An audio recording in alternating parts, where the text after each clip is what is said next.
Hey Gemini, this is your bi-weekly reading. So we are taking a look at the period of time between the new moon to the full moon. So we're working with the waxing energy for this period of time. And we are going from the new moon on January 11th in Capricorn to the full moon on January 25th in Leo. So that's what we are taking a look at today. If this is the first time that you've joined me here, welcome. This is kind of just a short and sweet set of readings. So interesting.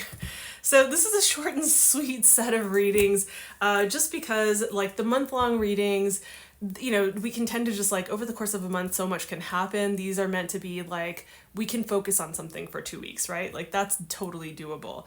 Also just working with the current of the moon phase at the time, right? Instead of swimming against the current, really working with it and maximizing the energy at that time. Now, obviously there's all kinds of other astrological stuff that's happening.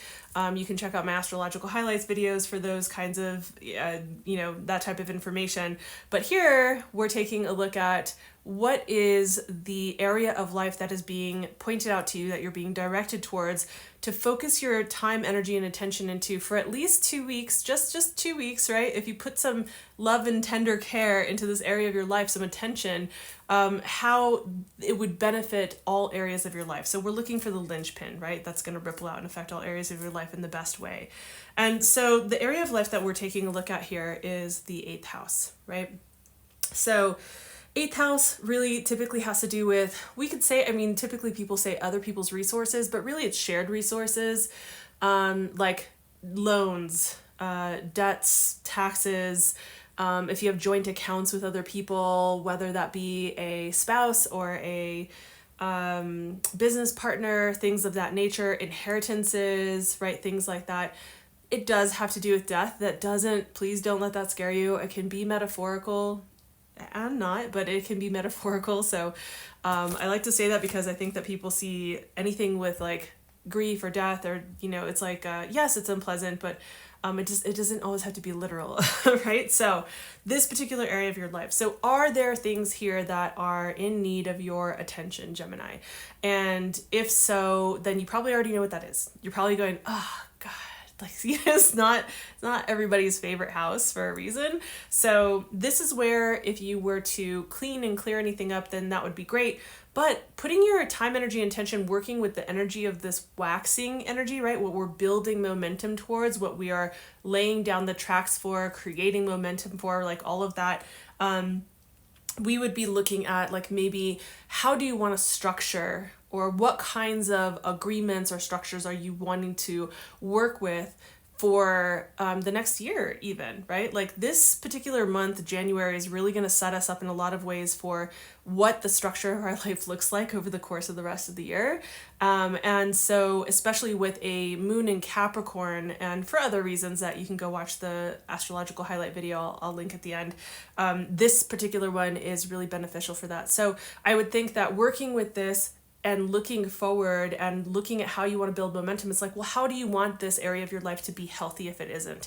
Or how do you want to build it if you're wanting to build on investments perhaps, right? So like how are you going to work with others? Like maybe you're going into like a business or a loan with somebody, right? Like how, like structuring that, getting that clear, and really hammering out the planning of the details and the foundation and the framework that you want to work with so that you can have it be easier to build and move forward. Now, the advice that's coming through with the 3 of Swords, I know it's not the card that anyone really wants.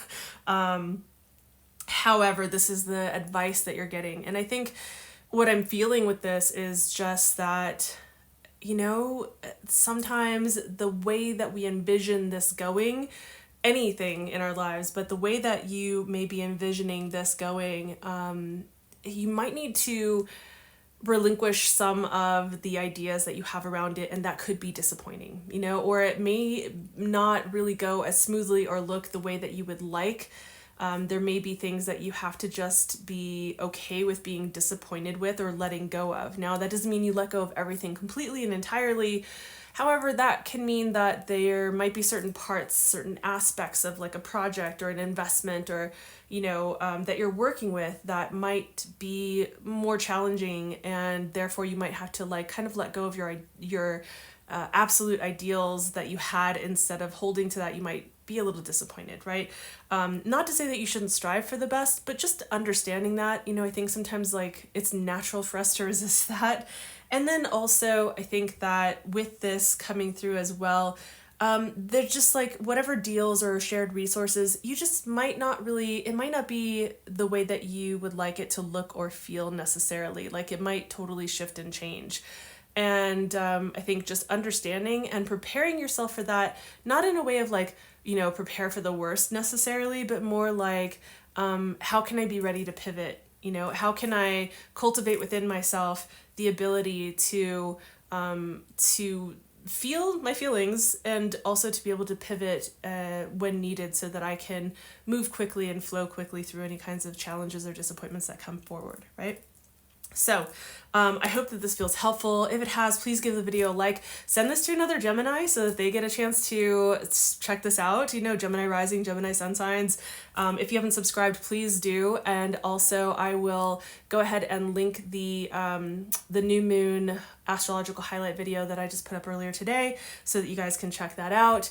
And I think that's pretty much everything. I know that I had talked about some videos on the horizon. I am back from the holidays, taking a little bit of time to kind of like stabilize and get things moving, but those videos are on the horizon, so make sure you're subscribed so you don't miss anything. So I'll see you in the next video. Bye.